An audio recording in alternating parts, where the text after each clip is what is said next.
Hello everybody, in this tutorial I'm going to show you how I made this, and we're going to use mesh we used before, and well, actually we're going to use a Houdini file we used before and make some more mesh, and then we're going to make a script so we can control it like this.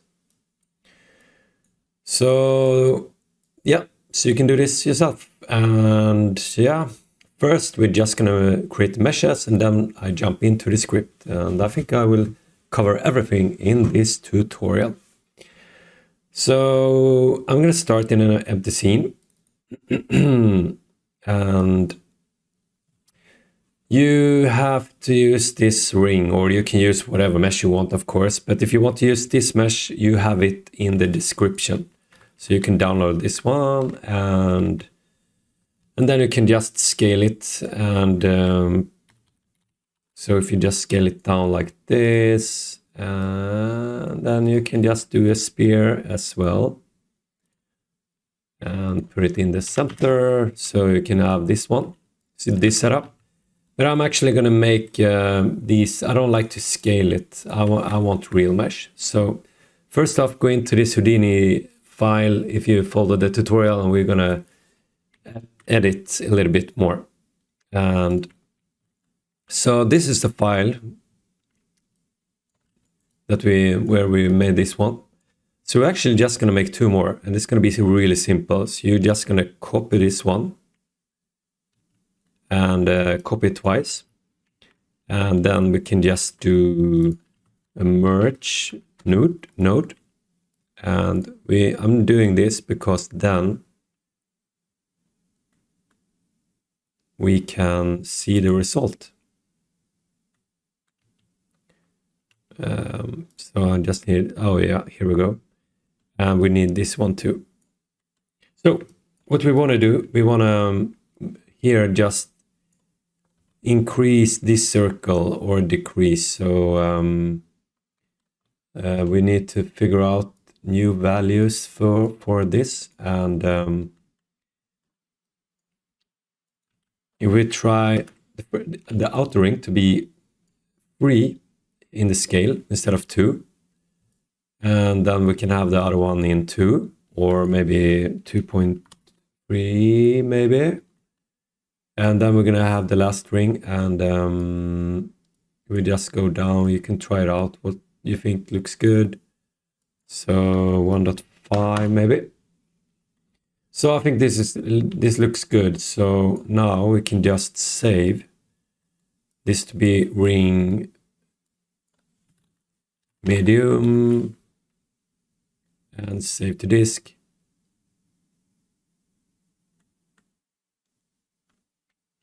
And we just wait for it here.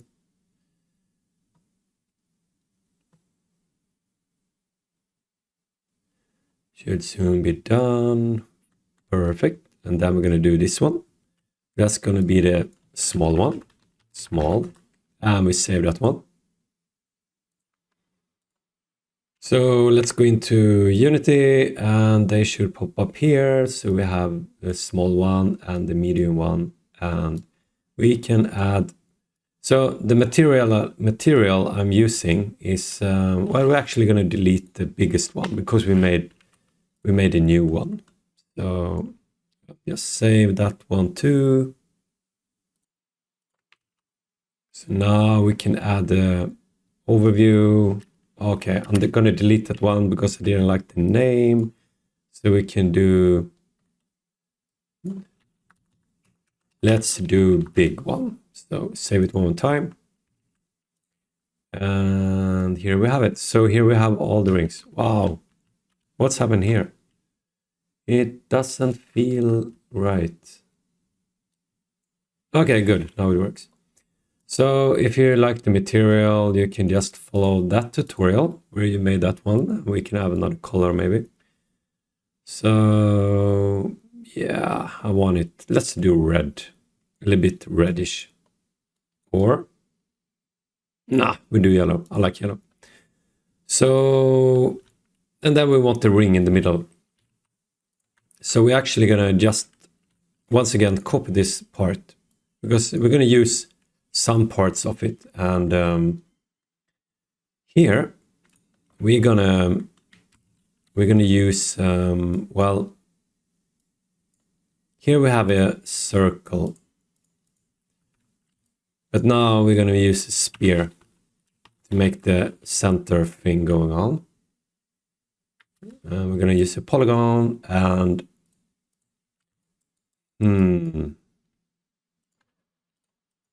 so polygon, yeah, this is the one, and then we can then just do some more to make it really smooth and round. And if we do like this, if we do poly reduce, then we can just kind of decide how many points we want here. So, and you can always do this later. So I'm going to do like this. I think that's good enough.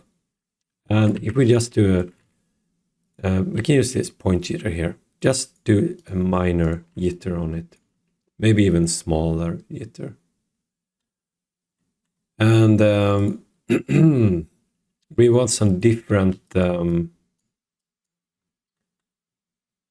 scale here.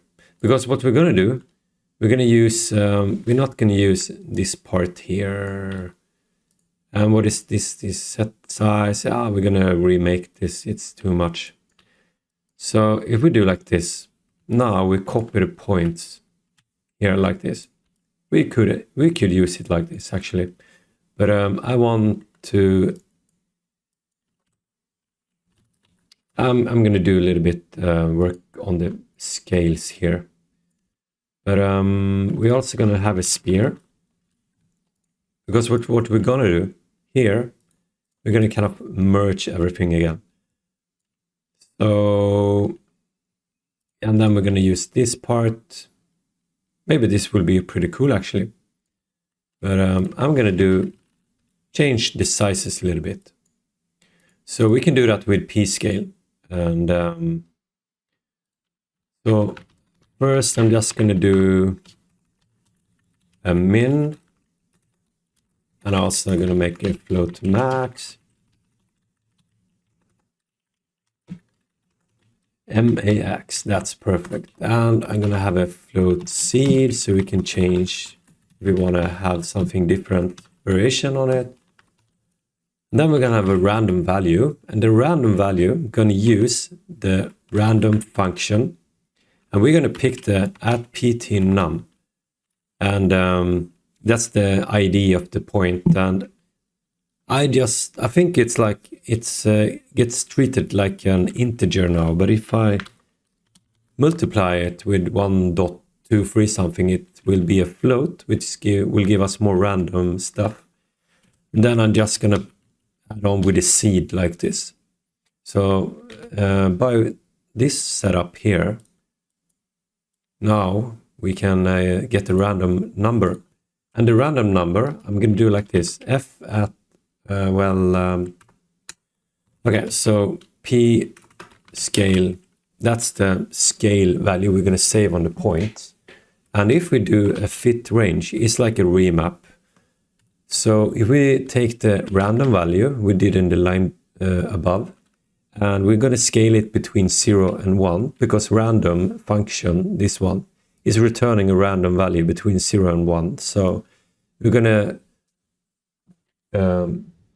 scale the value from 0 and 1 into min and max. So now if we look here, you see we can start to control what's the smallest size we want. Well, the biggest, and this is the smallest. So this is a way to just do some random scale on it. And if we merge it, you see here we have some really strange thing going on. So you can just keep on tweaking this and do variation, of course, but I'm going to leave it. It's enough for this tutorial. And then here we do the VDB setup to make it from VDBs to mesh again. Here it's mesh again. That's nice. And I do some poly reduce here from the last thing. And then we do some, yeah, I wanted some more green actually. So if I remove this,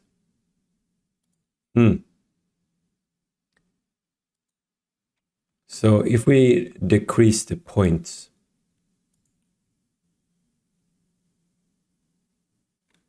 here we get some more greenish, maybe even more. Yeah, this is gonna look so much better. Wow, that's strange. Why do it act like this? I do believe actually the jitter is a little bit too strong, so I'm gonna lower that part because it makes the thing a little bit go bananas. So let's see here. Now we add this one. Yeah, I think this looks good enough. So you can just tweak these numbers. And this is going to be stone ring ball.fbx. So we save that one. And here we have the ball. And I actually think the tiles is a little bit too small. If you compare it to these ones, well, I guess it's okay. Yeah, some parts are the same size. So we can leave it. Otherwise, you just go in and change it if you want it bigger. And we're going to have the same material. Isn't that cool? So now we're just going to set up the spinning part. So we have a script for this. And this is a script we're going to use. And so in the scene, I'm going to make a controller. And I'm going to add this script here. So now you see we have the script here, and this is the stuff. So what we need to do, the ring need to be in, if we start with a small first, well, we do the control here. If we just add the ball to the ball here, and oh, let's see. How did I do this? Okay. So the reason it doesn't work is because the other three ones is empty. And I'm going to just add them. Now, so I'll add here. So I have big, medium, small, and ball. So what's going on here? So this is the slider, of course, for one ring, and you have all the other ones here. And what I just do here you can see the different float values, and what I actually just do, it's pretty simple. In the update, I do a float value, and I add it with time, and the delta time, of course, and then I multiply it with turning speed. And then here you can see I take the value and modulo it by 360. So the value, when it rotates here, it will only become between 0 and 360. And then I just do the ring mesh transform local Euler angle and make a new vector free and just put in the values here. And it's important to do local Euler values instead of Euler angles. We want to use local Euler angles because here, if we start to kind of parent this, so if we take, this is the big one, the big ring, but if we add the medium ring to the big one, now you see it's spinning in its local axis.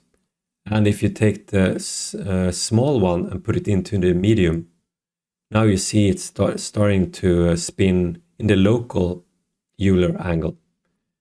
So you can just look through this, how I made it. And I also made execute in edit mode, so I don't need to press play. And I made a little hack too. I actually put this, if you see now, it doesn't really work. It's kind of lagging. And the reason is why it works for me is because I actually put the visual effect in the scene. So there's an actual VFX setup here, but I just have it doing nothing, but it kind of forced the editor to run. So that's a small trick I just made to make it work. So now in the controller, here you also have the different, you can have some offset to the rings, so they are not that 90 degrees perfect. So this is more or less how I did it. And also the main camera here, you can just go to main camera. Background type, we do to solid color and do it black like this. And we remove the ground. And we can also do, let's do change the ring like this. So isn't it cool? This is how it is. Or maybe you want the other way around. Maybe you want the small ball to control the other ones. But yeah. So I really hope you like this one and make something cool out of it. I'm actually inspired by Titanfall because they have this kind of core thing in one of the campaign levels that I really like. So thank you so much for watching and see you in another tutorial.